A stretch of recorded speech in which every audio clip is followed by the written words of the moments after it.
131쪽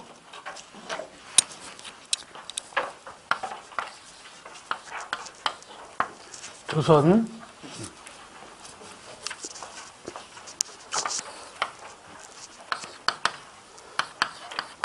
지난 시간에 조선 초기 고려에서 조선 넘어가는 걸 역성혁명이라고 하는데, 역성혁명은 강한 힘을 필요로 한다. 정치에서 강한 힘이란 왕을 정점으로 권력을 중앙으로 해서 15세기는 중앙 집권 시스템, 즉 체제에 관한 얘기고, 그리고 조선 중기인 16세기 이건 6.25, 즉 성리학을 통한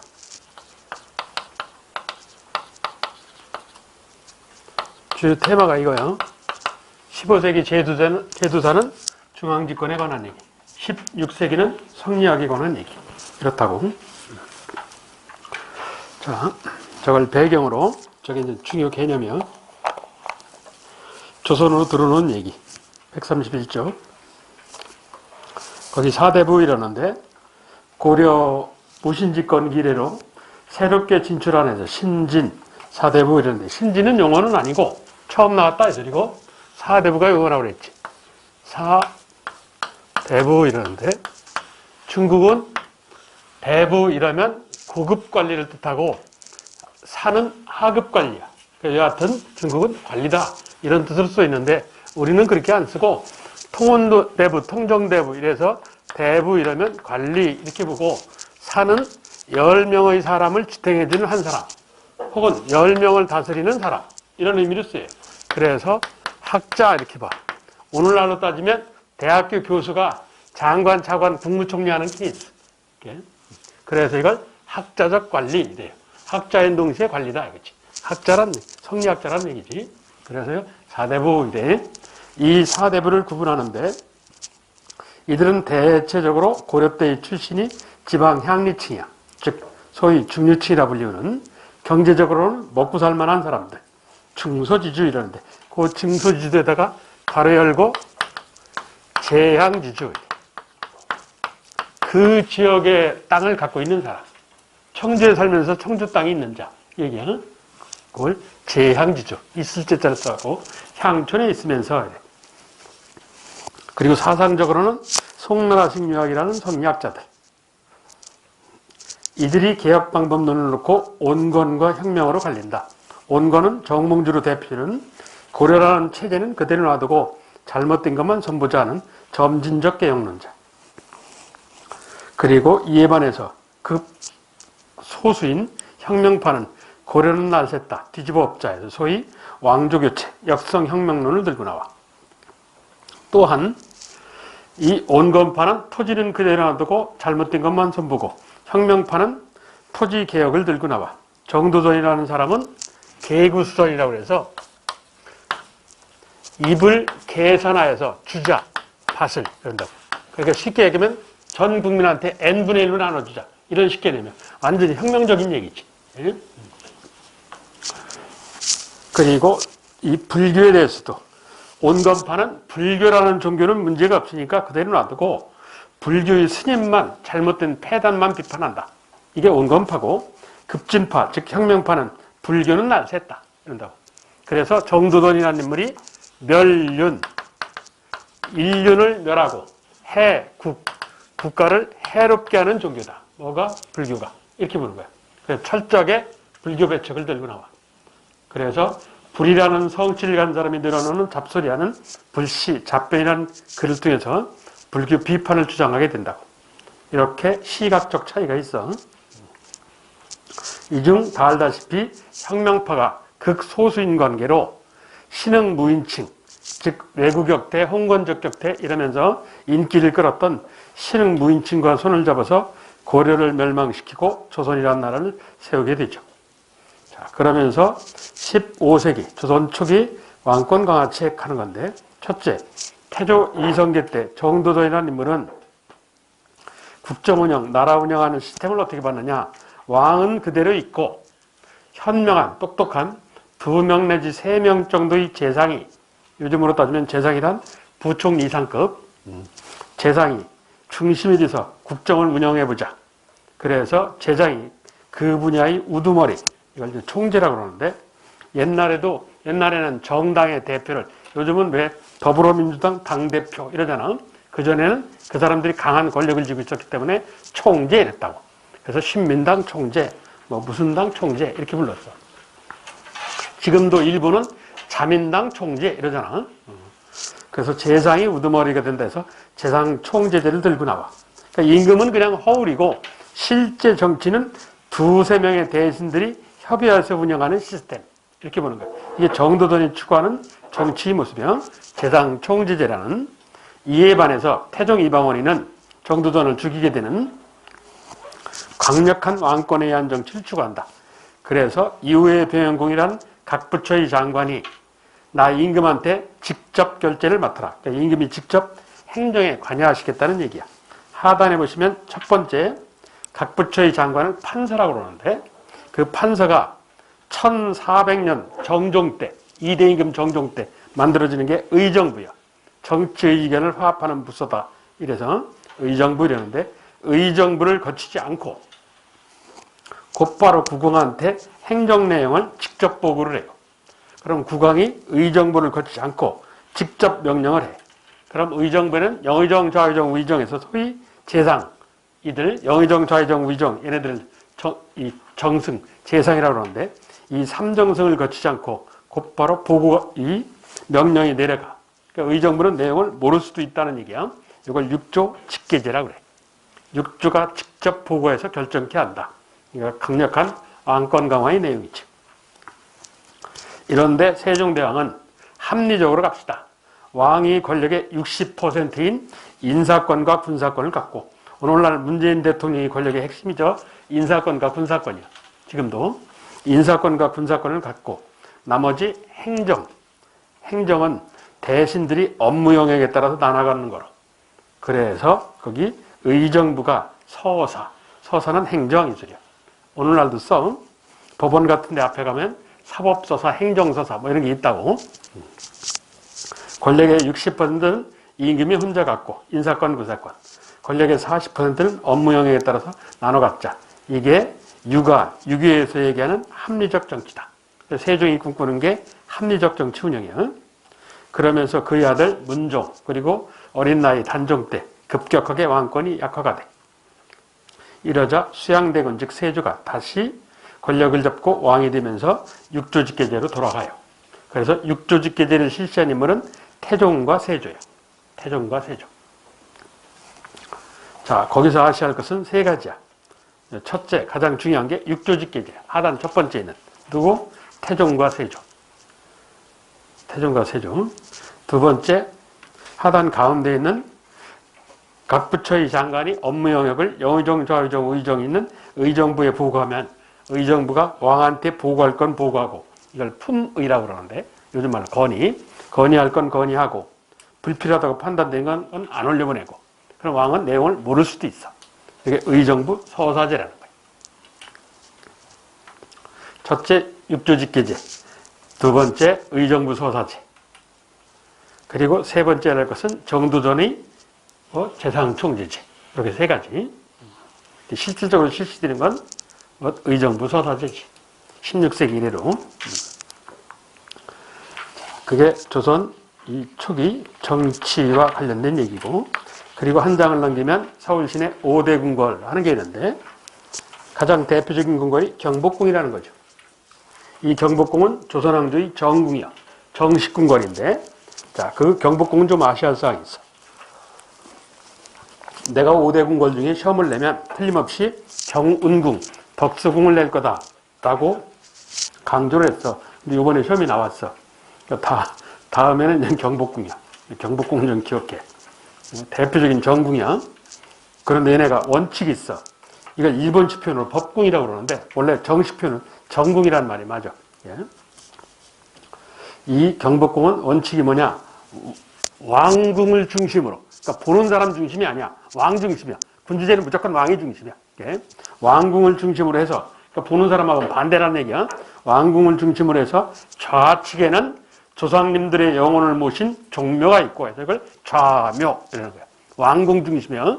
보는 사람은 반대인 거야. 그리고 우측에는 토지신 곡식신한테 제사 지내는 이 제단이 있어. 이걸 사직단이라고 그러는데, 그래서 우사래. 좌묘우사.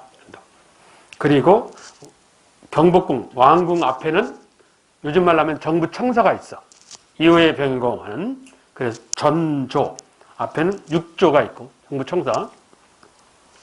뒤에는 국가한테 물건을 공급하는 왕실이나 중앙관청에 시장이 있는 것이 원칙이야. 그래서 이걸 푸시이래. 그래서 이렇게 외워야 돼. 좌묘사, 전조시. 이렇게. 좌묘사, 전조시. 이걸 원칙으로 해. 그런데 원칙이라고 그랬지 꼭 그렇다는 얘기는 아니야. 이 원칙이 안 지켜질 수도 있어. 조선왕조가 그 원칙이 안 지켜져요. 어떻게 안 지켜지느냐? 저 시장이 안 지켜져. 시장이. 왜 그러냐? 후사. 뒤에는 정부에 물건을 공급해주는 시장을 설치한다. 이랬지. 근데 뒤에가 산이야. 북악산이라는. 산이 있어서 시장 자리가 안 나와요. 그래서 이 옆에다가 시장을 안 치래. 옆에다가. 근데 원칙이 잘못하는 얘기야. 원칙이. 중국 주나라 때 나오는 원칙이야. 저게. 좌묘사 전조후사의 원칙에 입각한다. 원칙에. 원칙이 그렇다 하는 얘기. 그리고 그 밑에 보시면 뭐 어쩌고저쩌고 쭉 있어. 그런데 이게 이 불이 났다든가 아니면 전염병이 많이 났다든가 그럼 임금이 피신을 하잖아. 그래서 예비궁궐을 둬요. 그러니까 이궁 혹은 별궁이라고 그러는데 그게 창덕궁, 창경궁이라는 거예요. 특히 창덕궁은 조선 후기 임금들이 주로 거주한 데가 창덕궁이야. 임진왜란 때 경복궁, 창덕궁이 홀라당 불타요. 그러면서 경복궁은 크니까 금방 복원을 못하고 우선 급하니까 임난 직후에 창덕궁, 창경궁을 먼저 복원을 했어. 그래서 흥선대원군 때, 이 고종 때 흥선대원군이 복원할 때까지 경복궁 복원을 못했다고. 한 200여 년간을. 그래서 조선조 임금이 가장 오래 거주하였던 데가 창덕궁이라는 데야. 자, 그게 창덕궁, 창경궁에 관한 사연이야. 그리고 한 장을 넘기면 창경궁이 있고, 그리고 중요한 경운궁. 1907년 이래로 덕수궁이라고 불러서 지금까지 오는 본래 이름이 경운궁이야. 왜 경운궁을 시험을 내야 했느냐? 4가지 이유가 있어. 둘째 줄 오른쪽에 보시면 1897년, 이게 소위 대한제국인데, 대한제국 전궁이야. 조선 전기 전궁은 경복궁, 조선 후기 전궁은 창덕궁, 대한제국 전궁은 그때 당시에는 경운궁. 본래 이름이 경운궁이야. 그랬다가 세 번째 줄에 보시면 이 일명 을산의각이라는 거. 1905년 제2차 한일협약 혹은 을산의각 체결 장소예요. 어디가? 경운궁, 덕수궁이. 이때도 이름은 경운궁이던 시절이야.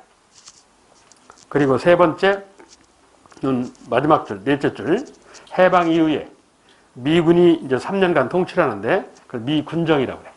미군인 통치 시기라고 해서 미군인 통치 시기에 미국 대표, 소련 대표가 협의를 해서 미소 공동위원회라는 게 열린 적이 있는데 그 미소 공동위원회 개최 장소야. 어디가? 덕수궁이. 그리고 곧바로 이 좌익 우익이 모여서 해서 좌우합작위원회라는 게 나중에 나오는데 좌우합작위원회 개최 장소이기도 해요. 덕수궁 안에 하단에 보시면 기둥이 잔뜩 써 있는 석조전 하는 건물인데 석조전까지는 굳이 기억을 안 해도 자, 그 경운궁, 덕수궁을 시험 냈던 이유가 그 4가지 때문이야. 첫째, 대한제국 전궁이다. 두 번째, 제2차 한일협약, 일명 을산의각 체결 장소다. 그리고 세 번째, 해방 이후에 미소 공동위원회 개최 장소고 좌우합작위원회 개최 장소다. 그런 사연이 있어. 그리고 5대 궁궐이라고 그러는데 하나는 필요 없어서 안 해놨어. 경희궁이라는 거야. 경희고등학교, 경희대학교 이러잖아. 그게 경희궁자리에 있기 때문에 경희대학교, 경희고등학교 이러는 거야. 그건 별 필요 없어. 여러분 지금 기억해야 할 건 경복궁이야, 경복궁. 조선조 전궁인. 그런데 궁궐문은 다 가운데 화자가 들어가요. 숭례문, 이건 궁궐문 아니에요. 서울시내에 들어오는 입구지 그게 궁궐문이 아니에요. 그래서 궁궐문은 그 화자가 들어가. 그 132페이지에 보시면 그 중간 부위에 정리를 해놨어요. 경복궁, 창덕궁, 정문을 봐. 다 가운데 화자가 들어가잖아. 전부 다. 그게 궁궐문에 관한 얘기야. 자, 그리고 넘겨서 136쪽, 137쪽 하는 거. 이게 15세기, 태정태세 문단제하는 15세기 기초학립기의 군주들의 업적에 각 부분의 업적을 쭉 정리를 해놨는데 그중 거기서 기억해야 할 사항이 있어. 두 가지만. 첫째, 태조 이성계 때 보시면 가장 마지막 7번째 천상열차 분야지도 하는 게 있어. 옆에 사진 그림이 있는데 돌에다가 한양에서 바라본 하늘 별자리를 돌에다가 새긴 거예요. 그걸 지금 탁본한 장면이야. 류방택이라는 사람이 주도를 한다고. 그 전에 10,000원짜리 화폐 배경 그림으로 이게 있었는데 그전 화폐, 그전 10,000원짜리 천상열차 분야지도라고 해. 태조 이성계 때 유일한 문화재. 예? 태조 이성계 때 문화재가 얘 하나밖에 없어. 자, 그리고 이대임금, 태종 이방원이 형 정종 때, 이방원이가 앉힌 정종 때. 거기 두 번째 쪽에 보시면 분견금지법 하는 게 있어. 이건 그냥 외워. 분견금지법, 뭐 청탁금지법. 공무원 시험이니까 이게 중요하지. 청탁금지법. 정종도 하고 태종도 하고 성종도 하고 그러는데 분견금지법. 나머지는 뭐 그때 가서. 그러면서 138쪽. 자, 제2절 통치체제의 정비. 통치체제란 중앙집권체제. 항상 제도사, 정치사는 항상 중앙집권이 중요해. 고려의 중앙정치는 두 가지에 관한 얘기다. 그랬지. 뭐 식목도감 도병마사라는 독자적 합의제. 그리고 임금이 잘못할 경우 대들고 바른 말을 하게 해달라는 뭐 대간지도, 왕권 규제. 그걸 조선왕조도 그때로 갖다 쓰는 거야. 배경으로. 자. 그래서 거기 보시면 첫째, 행정제도. 고려에도 있었던 건데 임기에 제한을 가한다 해서 임기제. 수령은 1800일, 그러니까 대충 5년. 그리고 도지사인 관찰사는 1년, 360일, 1년. 그런데 상황에 따라서 1년 더 연임할 수는 있어. 관찰사가. 그러니까 기본적으로 수령은 5년. 그리고 관찰사는 1년. 이렇게 기억하면 돼. 그리고 상피제. 상피란 서로 핏줄을 피한다. 이런 뜻인데 이건 출신진명 금지. 출신진명 금지. 청주 출신은 청주시장으로 못 간다. 이 소리야. 거길 보시면 부자나 아버지 아들, 형제가 같은 관청에 근무하지 못함. 그걸 그려놨는데 이건 원래 뭐라고 그러냐. 이게 원래 용어가 틀려요. 이건 뭐라고 그러냐면 여러분은 시험을 안 내는데 회피제라고 그래요. 회피. 형제나 집안 혈족이 같은 직장, 같은 범위 안에 있으면 안 된다 하는 걸 회피라고 그래. 지금도 써. 야, 그거 어떻게 써? 나 그거 골치 아파갖고 회피하고 싶어. 이런다고. 그 회피라는 말 쓰잖아. 이게 원래 제도, 관청제도에서 나온 용어예요, 용어가. 그러니까 한 울타리, 한 직장 안에 같은 혈족이 있으면 안 된다. 삼촌하고 조카가 같이 있으면 안 돼. 왜? 아무래도 삼촌이 직급이 높으니까 압력을 넣어서 조카를 승진시킬 우려가 있다고 본 거야. 그래서 그걸 회피라고 그러고 상피는 뭐냐? 좀 전에 제가 설명한 출신인명 금지. 출신인명. 그건 상피라고 그래. 그러니까 여러분 그걸 다 싸잡아서 그냥 상피 이렇게 기억하면 돼. 7급은 이걸 나누는데 9급은 이걸 굳이 안 나눠. 그냥 출신인명 금지. 이러면 돼. 그럼 왜 이렇게 임기제, 이게 중요해. 임기제 상피제를 왜 했냐? 조선왕조가 그 하단에 보시면 권력이 한쪽으로 쏠리는 형님, 권력 집중을 미연에 방지하겠다. 그리고 올바르지 못한 행위, 부정을 방지하겠다. 청주 출신인 나를 청주시장으로 앉히면 청주에서 중고등학교 다닐 때 동문 혹은 동창들이 있을 거 아니야? 그럼 동창이 건설업을 한다. 야, 너 일로 와봐. 내가 청주시청을 다시 지려고 그러는데 네가 네 회사에서 공사를 해. 이렇게 수주를 지 마음대로 줄 수도 있잖아. 이게 부정이란 말이야. 이런 게 있으면 안 된다고 보는 거지. 그래서 임기제 상피제를 실시해. 중요해요. 임기제와 상피제를 실시하는 이유. 권력 집중과 부정 방지. 요 얘기가 조금 있으면 하나가 더 있어. 이게. 일단 그렇고 필히 기억을 해. 두 번째, 고려에 비해서 조선조는 신분제의 냄새를 많이 줄여요. 그만큼 개방화 사회를가. 그 예가 과거 확대라는 건데. 그래서 양반제도, 보수성에 대해 음소의 혜택 범위를 줄였다. 이품으로. 그것도 문신관리하기만. 그래서 일명 문음이라고 불러. 하여튼 음소 줄였다 그 소리. 크게 중요하진 않지만. 자, 그러면서 이 제도사는 고려가 기본이라고 그랬잖아. 그래, 조선은 그냥 설명만 하면 돼. 자, 중앙정치, 의정부. 의정부는 1400년 정종 때 세워진 건데 2대 임금. 모든 관리를 지휘 통솔하는 것이 의정부다. 그리고 국정을 총괄한다. 그리고 임금과 함께 국가 중요 정책을 협의 결정을 한다. 물론 결정권은 주인인 임금한테 있고, 그리고 그 부속에 이후에 변공하는 육조가 있다. 육조의 장관은 판서를 한다. 차관은 참판이라고 하고, 그리고 각 중앙관청에 소속된 관청들이 있다. 이걸 속사 혹은 속아문 이래 그 예를 몇 개 드러나는데, 그중 건설부에 해당하는 게 공조야. 공조 제일 마지막에 보면 수성금화사 하는 게 있어. 이게 오늘날 소방서야. 소방서. 세종대왕 때 이 서울 시내가 반이 불타는 사태가 벌어져갖고 최초의 수방서를 설치해. 수성금화사라고 그래. 자, 이렇게 조선조 중앙정치는 업무 영역에 따라서 기능의 분화와 통일성의 조화를 추가했다. 기능의 분화와 통일성의 조화, 이건 이따 설명할게. 자, 그리고 승정원이라는 독특한 기구가 있다. 승정원은 원래 중추원에 승선이라는 제도가 떨어져 나온 거다. 중국 고려 때 중국 송나라 제도를 갖다가 쓴 게 중추원이요.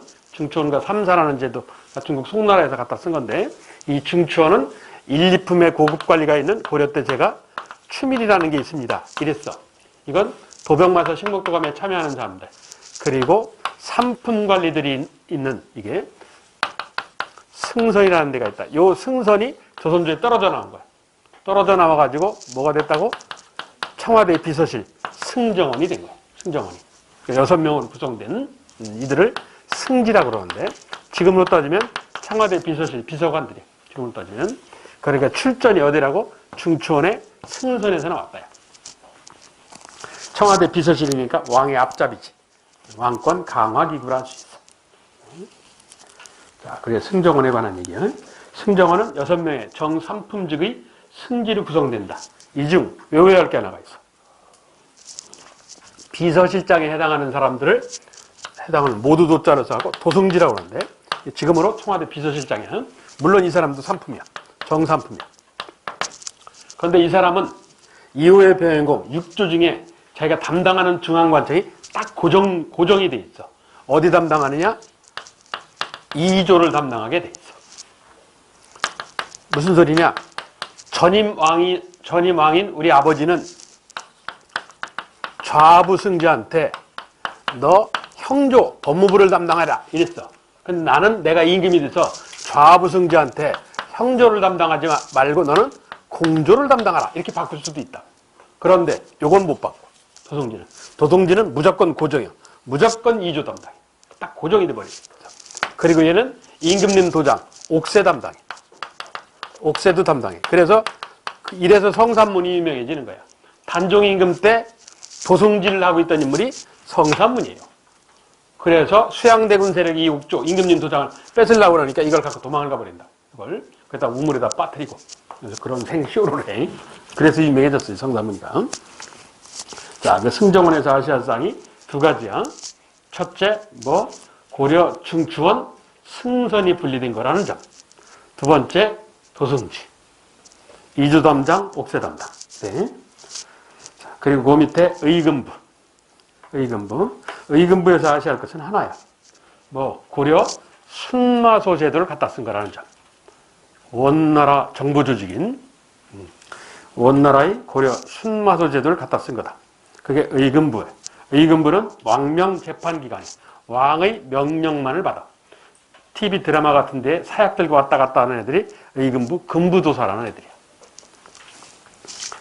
그 의금부요. 왕명 재판기관. 그래서 3번과 4번 승정과 의금부는 왕의 앞잡이야. 이건 굳이 안 써도 돼. 저쪽 뒤에 보면 나와. 왕권 강화기구야. 왕의 앞잡이다. 승정원과 의금부. 승정원은 문, 의금부는 무, 이렇지. 왕의 앞잡이들. 자, 그리고 서울시청에 해당하는 한성부. 당시 한성부 공무원은 8명에서 한 10명 정도밖에 안 돼요. 몇 명 안 돼. 예.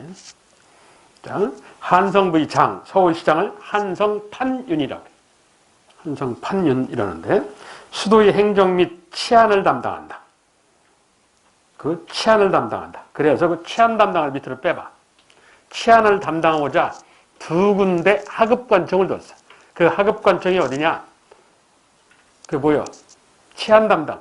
그 치안 담당하는 데가 어디야? 경찰서 아니야? 서울시. 그렇지? 서울시 경찰서란 말이야. 그걸 조선조에는 뭐라 그래? 포도청이라고 그러지. 그래서 좌포도청, 우포도청. 포도청이 2개가 있었어. 네? 그래서 치안 담당을 밑으로 빼갖고 포도청이래. 그런데 이 한성부가 중요한 이유는 그 옆에 토지가옥재판, 요것 때문에. 서울시청인데 토지 문제를 재판하고 집, 가옥 문제를 재판하고 이런 경제문제 재판권이 있어. 부자들이 서울에 몰려 있으니까 그 부자들이 갖고 있는 땅, 토지 가옥 재판 업무를 해. 그런데 이 부자가 아까 왜 제가 사대부 하면서 충소지주를 재앙지주 이랬죠. 근데 고려 말에 권력을 가진 사람들이 권문세족이라고 그러잖아. 이 권문세족은 대지주예요, 대지주. 이걸 뭐라고 그러냐? 다른 말로 부재지주라고도 해요. 무슨 소리냐? 서울에 살면서 청주에 땅이 있어. 서울에 살면서 부산에 땅이 있어. 그러니까 청주나 부산에 있지 않으면서 땅을 갖고 있는 거야. 그러니까 전국에 땅이 있는 거지. 전국에. 그러니까 전국의 아파트를 갖고 있는 거야. 그걸 부재지주라고 불러. 그래서 권력층은 대체적으로 부재지주. 15세기 훈구파, 한명회 같은 애들, 얘네들이 부재지주야. 살인파는 중소지주고, 고려 말에는 권문세족이 부재지주고, 그리고 신진사대부는 뭐 재앙지주고, 이런다고. 권력 가지면 땅 따라오나 봐. 뺐는지, 훔치는지, 매물로 받는지. 여하튼, 그러면 서울에 사는 애가 청주에 땅이 있고 부산에 땅이 있으면 이것도 한성부에서 재판을 해. 이것도. 그 지역에서 재판하는 게 아니다. 그래서 토지가옥재판이란 꼭 한성부 안에 있는, 서울시 안에 있는 땅만 재판한다는 얘기는 아니야. 서울시 거주민이 갖고 있는 땅에 관한 재판은 하는 거야. 그게 전국 어디가 됐든 간에. 예? 그게 유의할 사항이야. 한성부가 꼭 서울시에 국한해서 재판한다 이러면 안 되는 거야. 그리고 국사편찬위원회에 해당하는 춘추가 있는 데가 있고, 조선왕조 춘추관은 현재 이 청와대에 보면 신문 기자들한테 청와대 대변인이 뭐라고 발표하는 데가 있어. 거기를 춘추관이라고 그러거든요. 그 자리가 춘추관 자리야. 자, 그리고 139쪽. 사암부사관은 홍문관 이걸 3사 이러는데, 3사가 중요해서 사료를 해놨고 밑에 설명을 해놨는데, 1. 시정을 논하고, 시정은 현안, 현재 국가에 닥친 일, 시정을 논하고 관리들, 관원을 감찰하고 풍속을 바로잡고 원통하고 억울할 일이 있으면 어쩌고 저쩌고 하는 거야. 그 1번이 뭐냐? 오늘날 감사원에 해당하는 사헌부라는 데야. 1번이. 그 포인트가 뭐냐? 관원 감찰이야. 관원 감찰. 가장 중요한 업무가. 2. 임금에게 간언, 바른 말을 하고. 여기는 포인트가 이거야. 간언. 그래서 어디야? 사간언이야. 왕하고 싸우는데. 요 1번과 2번을 합쳐서 양사라고 그러지. 사암부사관은 대간제도로 유명한. 그리고 3번은 고려 말에 등장한 현명한 사람이 모여있는 곳에서 집현전이라는 데가 있었어. 이 집현전이 수양대군이 권력 갖는 자 중에 강하게 반대를 했어. 그래서 수양대군이 왕이 된 세조가 되고 난 뒤에 집현전을 없애버렸어. 이게 다시 성종 때 부활을 해. 할아버지가 없앤 걸 손자가 다시 세우면 할아버지한테 대드는 것밖에 안 되잖아. 그래서 이름은 살짝 바꿔. 성종 때. 학문을 넓게. 이래서 홍문관 이래. 일명 옥당이라고도 부르는데, 그래서 홍문관이라는 이름하에 다시 부활을 해. 그래서 그 홍문관 책임자는 대제학이라는데, 이 홍문관이 하는 일은 뭐냐? 그 후에 칸박스에 올라가면 세 번째 궁궐 내 경적이란 유교 경전과 서적 책, 유교 경전과 서적을 관리하고, 가장 중요한 포인트는 뭐냐? 끝에 왕의 자문에 대비한다. 이거예요. 왕의 자문에 대비. 거기다 밑줄치. 그래 놓고 그걸 뭐라고 그러냐? 경연이라고 그래. 경연. 경연이라고 써놓기만 해. 설명은 좀 이따 할게. 경연 이런다. 자, 사헌부가 하는 가장 중요하고 기본적이며 대표적인 일은 뭐냐? 관원감찰이야. 사헌부는. 사관원은 뭐야? 왕한테 간원, 바른 말을 하는 거. 그리고 홍문관은 뭐라고? 왕의 자문 대비. 임금은 아침 먹고 한 번, 점심 먹고 한 번, 그리고 저녁 먹기 전에 한 번. 그래서 기본적으로 하루 3번 이상 이 대신들과 학문토론, 정책토론을 하게끔 돼 있어요. 원칙이. 그 원칙이요. 물론 원칙을 잘 지키는 사람도 있고 안 지키는 사람도 있어. 세종대왕은 하루에 4번 했어. 석강이라고 해서 밤에도 했어. 밤에도. 4번 하는 경우도 있는데 물론 연산군 같이 전혀 안 하는 놈도 있어. 기본 원칙이 하루에 3번 하게끔 돼 있어. TV 드라마 같은 데 보면 많이 나와. 다음 때 왕이 될 이 세자도 하고. 그래서 그걸 그 왕의 자분에 대비한다가 그 얘기야. 경연이라고 해서 이따 다시 한번 설명할게. 밑에 사헌부사관 홍문관하고 설명을 해놨어요. 그럼 참고로 보시고. 이러한 지금까지 설명한 조선 이 중앙정치의 중요한 특징이야. 첫째, 조선 중앙정치는 고려와 비교할 때 이 언로정치, 말에 길이 있다. 그런데 저게 오늘날 학문용어고 이걸 국사 교과서는 이렇게 써놨어. 언로란 학술을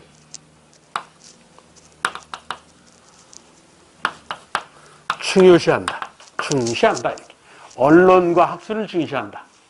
이게 오늘날 말에 길이 있다 해서 언로 이래. 박근혜가 탄핵당한 이유가 이거예요. 언로가 막혔다. 불통이라고 그러잖아. 불통. 그렇지. 백성의 의견이 받아들여지지 않고 관리의 의견이 받아들여지지 않고 그런단 말이야. 저 사람은 올바르지 못한 사람입니다. 그러니까 뭐 괘씸한 사람입니다. 이래서 잘라고 자기 마음에 안 들면 이렇다고. 그러니까 불통이라고 그러잖아. 이게 잘 소통이 돼야 된다고. 근데 조선왕조는 이게 잘 소통이 되게끔 제도적으로 만들어 놨다는 얘기야. 자, 그 예를 들게. 첫째, 조선조 중앙정치에서 가장 대표적인 특징이 뭐냐? 이 언론의 발달이야. 의견이 잘 왔다 갔다 하게끔 해놨다. 제도적으로. 한 사람의 업적이 아니고. 그게 뭐냐? 거길 보시면 언로정치예가 경연, 서연, 상소, 그리고 순문, 구원, 격쟁 이런 것들이 있는데 가장 포인트가 이 경연이에요. 경연. 홍문관, 즉 집현전에는 20명의 학자가 있어요. 20명의 학자가 있는데 10명은 장차관을 역임한 노대신들이야. 예를 들어서 한 명의 이런 사람, 그런 사람들이고, 그리고 신숙주 같은 젊은 학자가 또 10명이 있어. 그래서 이 노대신을 경연관이라고 불러. 그리고 젊은 학자를 서연관이라고 부르고 그런다고. 경연관은 최소한 하루에 한 번 이상 임금을 만나서 학문토론하고 정책토론을 해. 그걸 뭐라고 그러냐? 경연제도라고 그래. 경연은 그러니까 신하가 임금을 가르치겠다는 얘기야. 심지어 영화본과 갖고 토론하는 거야. 그래서 임금님의 의견을 물어봐. 왜? 임금이 잘못 생각하면 나라가 이상한 데로 갈 가능성이 있단 말이야. 그러니까 군주제니까 임금을 가르쳐야 할 필요가 있다고 보는 거야. 그러니까 똑똑한 신하가 임금을 가르치는 걸 경연이라고 해. 이걸 준비하고 하는 기구가 어디라고? 홍문관이라는 거야. 그런다고. 그리고 다음 때 임금이 될 왕세자를 가르쳐. 이건 서연이라고 그래. 이건 젊은 학자들이. 이건 율곡이가 이게 서연한 거로 아주 유명해. 서연관한 거로. 그리고 백성이 국가 정책에 의견을 올려보내는 거. 글을 써가지고 이걸 상소라고 그래. 그런데 글을 써가지고니까 일반 백성은 글을 몰라서 가능성이 없고 이건 주로 양반이 상소를 하는 거예요. 양반이. 이 세 가지는 아래에서 위로 의견이 올라갔어요. 제도적으로. 이번에는 반대야. 임금님이 월드컵을 열 건지 말 건지 판단이 안 서. 그러면 어이 체육부 관리들 모여봐. 이런다고. 그 체육부 관리 전체를 불러서 물어볼 수도 있고 체육부 관리 중에 올림픽 팀을 불러서 물어볼 수도 있고 그런단 말이야. 그래서 이걸 돌아가면서 묻는다 해서 순문. 뭐 순문에는 담당관 하나를 불러서 물어보는 홀로 독자로 써갖고 독대라는 게 있고 팀을 불러서 물어보는 윤대라는 것도 있고 이러는데 여하튼 임금이 관리한테 의견을 묻는 걸 순문이라고 해요. 그래도 판단이 안 쓰니까 사복을 갈아입고 길거리에 나와서 백성들의 의견을 듣고 싶어. 그래서 포장마차에서 술 먹고 있는 백성들한테 임금님이 월드컵 연다는데 그랬더니 이 술 마시고 있던 백성이 술잔을 내려놓더니 미친놈 이러더라고. 이 의견이 전달되는 장면이 아니야. 미쳤다 이렇게 때려치라는 얘기지. 이게 백성이 직접 의견을 전달하는 장면이야. 그래서 말을 의견을 구한다 해서 구언 이러는 거야. 이건 의견이 올라가는 거고 이건 의견을 위에서 아래로 묻는 거예요. 여하튼 의견이 잘 왔다 갔다 하잖아. 그래서 조선은 언론과 학술이 발달하였다. 이렇게 표현을 하는 거야. 이렇게. 격제, 이건 원래 제도에 없던 건데 세종대왕이 머리끝에 발끝이 병이요. 그래서 말년에 세종대왕이 아들한테 왕위를 물려주기 직전에 소연왕후 심씨가 그때 몸이 좀 안 좋았는데 그래서 말년에 궁궐에서 쉬고 있었어. 이게 5월달의 얘기인데 쉬고 있는데 밖에가 시끄러워. 부부가 정자에서 쉬고 있는데 그래서 내시한테 야 저 왜 저러냐 그랬더니 어떤 백성이 징을 친대요. 왜? 알아봐. 그랬더니 양반관리가 때린대야. 이유 없이. 그래? 그러면 내용을 확인해서 해당 관청, 그 담당 관청으로 넘겨줘라. 그랬죠. 그리고 세종이 말을 안 했는데 이걸 어떻게 처리해야 하나 하고 잘 쳐다봤더니 양반한테 유리하게끔 처리를 하더라고. 이게. 그래서 세종이 그럴 줄 알았다. 그러면서 개입을 해요. 그래서 이걸 제도화를 시켜준 거예요. 백성이 억울함을 당하지 않도록. 그래서 나온 게 뭐 격한 감정을 갖고 싸운다 해서 격쟁 이런 거예요. 전제군주제 하에서 임금은 오늘날 따지면 헌법이에요. 이게. 그래서 헌법한테 소원 들어달라고 하는 거예요. 그래서 임금하고 직접 민원 해결하고 있다는 얘기. 그래서 오늘날 이걸 뭐라고 그러냐? 격쟁을 헌법 소원이라고 그래요. 그래서 있는 데가 어디야? 헌재야. 헌법재판소야. 이게. 그래서 헌법 소원에 해당해. 그러니까 이 격쟁 제도를 물어보려면 헌법재판소나 아니면 헌법 소원 제도를 설명하겠지. 그래 놓고 답은 격쟁일 거라. 예. 국사로 답이 나와야 되니까. 이러면서 조선주 후기에는 백성이 글을 깨우치기 시작해. 그래서 백성이 직접 글을 써서 상소를 올려. 이걸 상언이라고 그래. 조선주 후기에 등장하는데 구언은 격쟁은 말로써 상소하는 거고 이건 글로써 상소하는 거야. 글로써. 여하튼 의견이 잘 막히지 않고 왔다 갔다 한다. 자, 정리. 첫째, 언로 정치가 발달하였다. 그 대표적인 예가 뭐라고? 경연. 경연 담당 관청이 어디라고? 홍문관. 이렇다는 얘기야. 홍문관. 그리고 뭐 세종 때 등장한 격쟁이라는 것도 있다. 오늘날 헌법 소원에 해당한다. 이렇게 세 가지. 자, 그러면서 두 번째, 행정의 분화와 통일성의 조화. 이게 무슨 소리냐? 고려에 비해서 조선왕조는 업무를 정확하게 구분을 했어. 업무 영역을, 할 일을 딱 끊어놨어. 이게 마냥 좋은 줄 알았더니 이게 문제가 있더라고. 이 문제가 발생을 해. 왜? 11월 13일 날, 올해 12월이지. 날짜가 바뀌었고. 하여튼, 11월 13일 날 수능 본다 칩시다. 그런데 수능 당일 날 경찰청에 이 경찰 애들이 청주 공설운동장에서 공차고 있어. 체육대회 하느라고. 그럼 애들이 지각삭대가 속출을 해. 이러면 안 된다는 얘기야. 그래서 사전 조율을 하는 거예요. 사전 조율을. 무조건 업무 세분이 좋은 게 아니겠구나. 이래서 이 교육부 장관이 11월 16일 날 수능 보려고 합니다. 그랬더니 옆에 있던 경찰청장이 11월 16일 날 저희 체육대회 하려고 그랬는데 그럼 저희가 좀 18일 날로 옮겨야 되겠군요. 이런다고. 사전 조율을 하는 거지. 그래서 그걸 일컬어 뭐라고 그러냐? 행정의 분화, 업무 영역을 나눈다. 그런데 사전에 조율을 하더라. 뭐? 의정부에서. 오늘날로 국무회의에서. 그래서 분화와 조화야. 분화 이해가 6조, 조화 이해가 의정부. 합의기구. 그 소리야. 자, 그리고 세 번째, 아까 설명한 거야. 승정원 의금부라는 왕권 강화기구가 있고, 사헌부 사관원, 양사, 대간제도를 행하는 사헌부 사관원이란 왕권 견제기구가 있고, 이건 왕권이 너무 약해도 안 되고 강해도 안 된다. 권력은 항상 수평이야. 이걸 견제와 균형이라고 그러죠. 자, 그리고 네 번째, 언관, 말을 하는 관리들. 사헌부 사관은 홍문관을 얘기하는 거예요. 3사. 이 언관들, 권력 독점과 부정 방치. 이 권력 독점과 부정 방지 얘기는 아까도 했지. 자,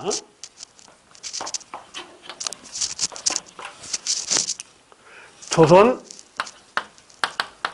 중앙정치에 있어서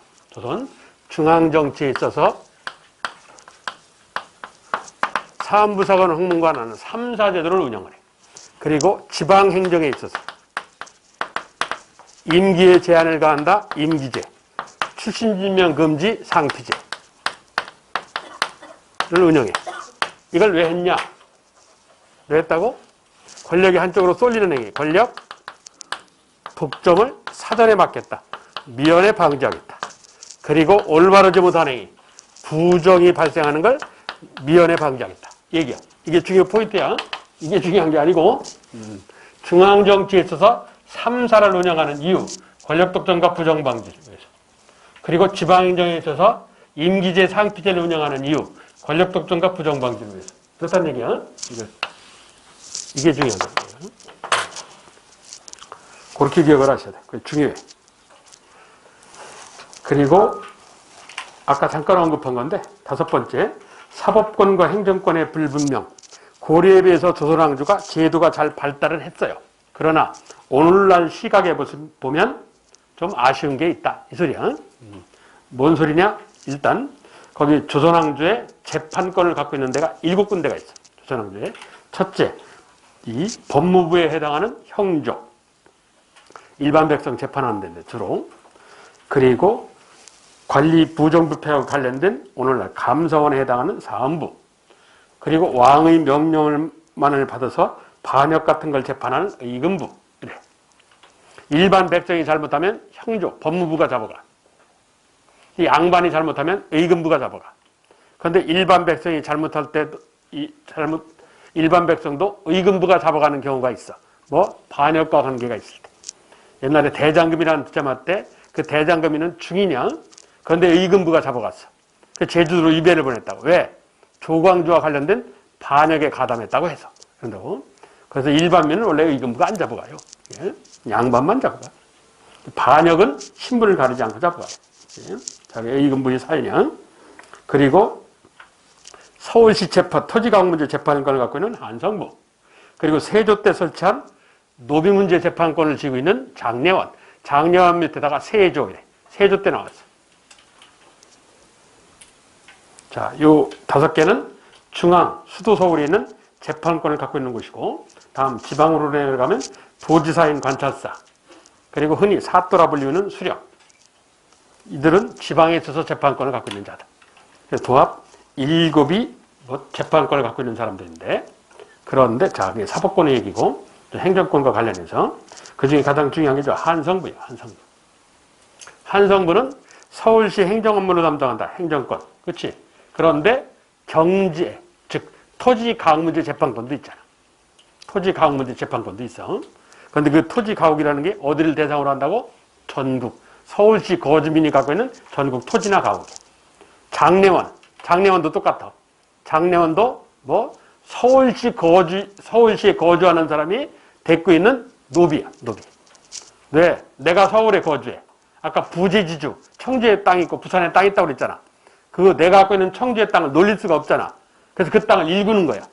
그래서 우리 집 노비를 그렇게 파견하는 거야. 거기 집을 구해주고 거기서 살면서 농사져라.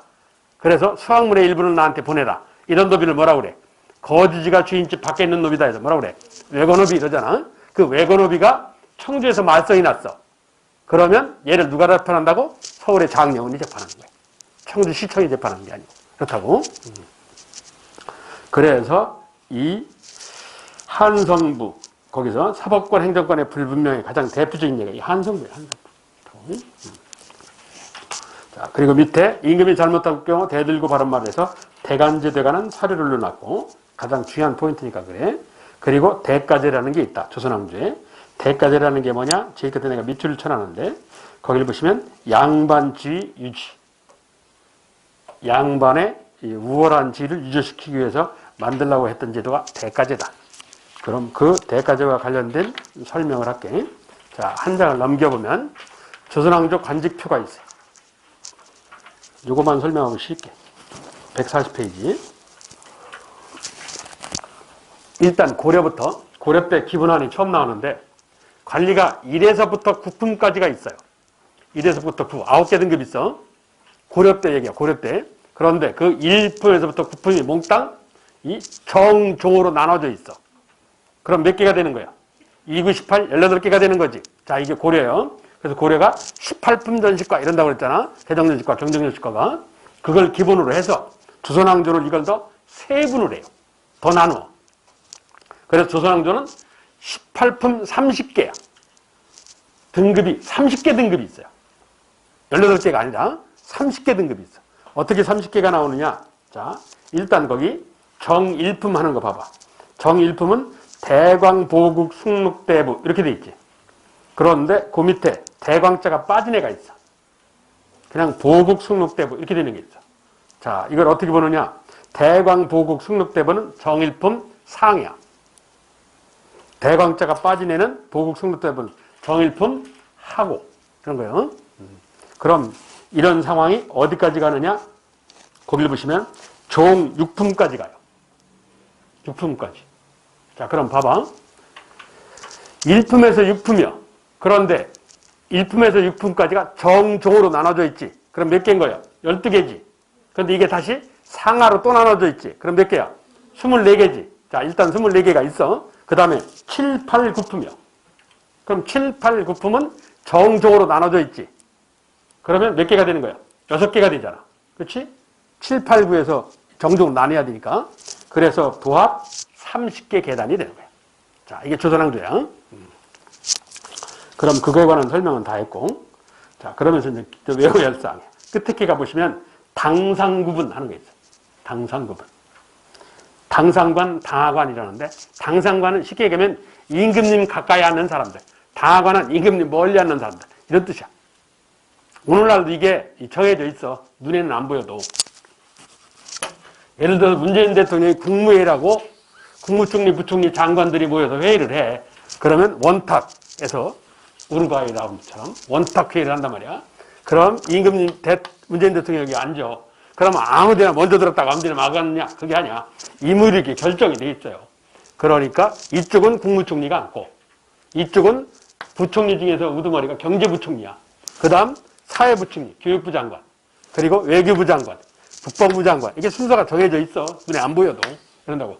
예를 들어서 대통령, 국무총리, 부총리가 비행기 타고 가다가 참새하고 부닥치는 바람에 폭파해서 다 죽어버렸다. 그렇다고 치자고. 그러면 누가 대통령이 선발되기까지 누가 대행을 하느냐? 일반 장관 중에 현재 대한민국은 수시로 바뀌는데 현재 대한민국은 외교부 장관이 제일 높아요. 외교부 장관. 그 외교부 장관이 대행을 하는 거야. 그 외교부 장관마저 죽어버리면 법무부 장관, 그 다음 국방부 장관. 이게 순서가 쭉 정해져 있다고. 그게. 그러니까 임의에 앉는 선이 결정돼 있지 아무 데나 가서 막았는 거 아니야. 그게. 그걸 이제 계단 등급이라고 하는데, 그래서 임금님 가장 가까이 앉는 애는 당상관이라고 그래. 자, 당상관을 구분하는 기준선이 어디냐? 거기 보면 정삼품 상이에요. 자, 이걸 외워야 돼. 정삼품 상. 그럼 문신은 통정대부까지가 정삼품 상이야. 아, 이거 외워야 돼. 방법 없어. 당상관, 정삼품 상. 문신은 뭐라고? 통정대부. 무신은 뭐라고? 절충장군. 이걸 외워야 돼.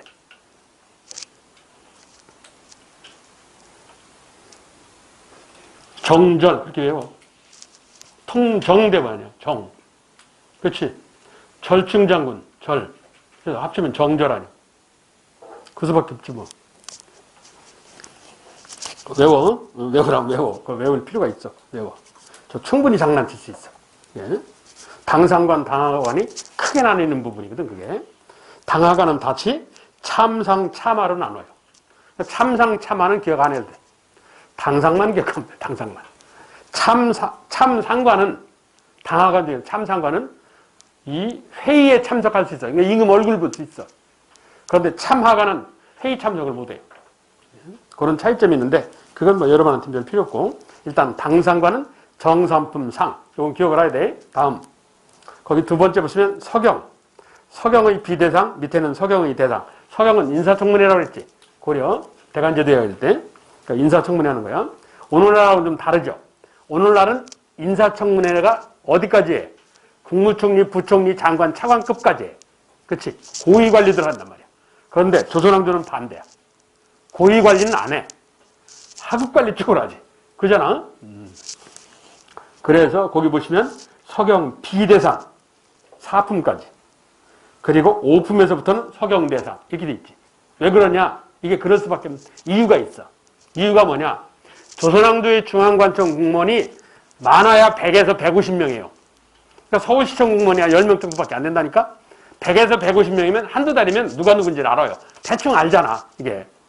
근데 오늘날은 아마 서울시청 공무원이 한 4, 5만 명은 될걸? 그럼 누가 누군지, 저놈이 어떤 성격을 갖고 있는지, 어떤 과거가 있는지 몰라요. 근데 조선주에 3년에 한 번씩 과거라는 걸 봐. 과거에서 1등을 하면 육품을 줘요. 정육품을 줘. 근데 그 정육품을 주는데 그 1등을 한 놈이 보너스 점수라는 게 있어요. 그걸 대가지라고 그래. 그 보너스 점수를 이용할 수 있어. 그럼 어디까지 가느냐? 5품까지 갈 수 있어. 그래서 5품에서 9품까지는 전혀 모르는 놈이 등장한다고. 제가 어떤 생각을 갖고 있고 어떤 습성을 갖고 있고 어떤 과거를 갖고 있는지 잘 몰라요. 그러니까 걔는 인사청문회를 할 필요가 있는 거야. 걔는. 조선이 이렇게 멍청한 나라가 아니에요. 그리고 1에서부터 4품까지는 수시로 봐요. 수시로 보기 때문에 주변에서 감시 감독이 가능하다고. 그러니까 굳이 인사청문회를 할 필요가 없는 거야. 예? 그래서 오늘날하고 시각이 달라요. 오늘날은 사람이 많다 보니까 고위직을 인사청문회 하는데 옛날은 이렇게 중앙관청 공무원이 별로 안 많아요. 안 많기 때문에 처음 등장한 하위직을 인사청문회를 하는 거야. 그래서 이 서경 비대상이 몇 품이라고? 4품. 4품. 자, 그리고 마지막 대가제 적용대상 이렇게 돼 있어. 대가제라는 것은 내가 중앙관청의 고위 공무원이야. 중앙관청 그냥 공무원이 아니라 고위 공무원이야. 고위 공무원이 국가에 공로를 세웠어. 그러면 보너스 점수를 줘. 그 점수를 받아서 즉시 써먹어도 되고 모았다 한 방에 써먹어도 돼. 내가 3점을 얻었어. 근데 우리 아들이 비리비리해. 별로 승진할 것 같지 않나? 그럼 그 아들한테 3점을 몰아줘 버리는 거야. 그럼 우리 아들이 국공무원이다. 그럼 3단계가 올라가는 거야. 된다고? 그걸 대가제라고 그래. 대가제. 귀한 양반 사이를 계속 유지하려는 의도가 있어요. 예? 자, 이제 정리를 해. 첫째, 당상관, 정삼품 상. 그렇지? 다음, 대가제 적용 대상. 뭐? 정삼품 하.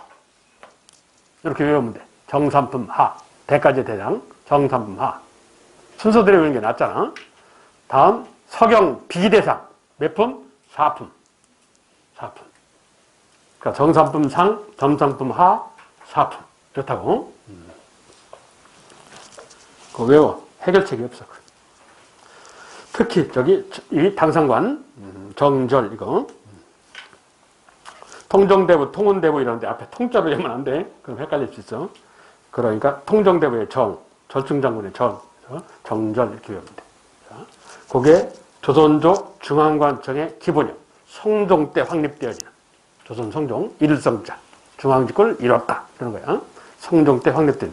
고려 성종은 중앙집권체제가 마련되는 기초를 닦은 사람이고 조선 성종은 중앙집권체제를 확립한 인물이고 같은 성종인데 의미가 좀 달라. 그러면서 옆에는 141페이지는 역시 중앙관청에 관한 얘기인데 이 책을 쓴 친구가 본인 강의하기 편하게 하기 위해서 이 조선시대는 전기 후기를 그냥 붙여놔 버렸어. 구분이 잘 안 되게끔. 전기 후기를 붙여놔 버려서 그래서 후기께 이 넘어와 있는 상태인데 그 중간에 보시면 1월 노봉도 현재 10,000원짜리 지폐에 보면 있어요. 새 임금님이 앉아 계시는 뒤에 병풍 그림이야. 임금을 상징하는 거예요. 저게 1월 노봉도라고 그러는데 임금을 상징하는 거예요.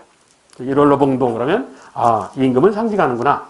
그건 상식으로 좀 알아놓을 필요가 있어. 잠깐 쉬었다가 141페이지 비변사부터 할게.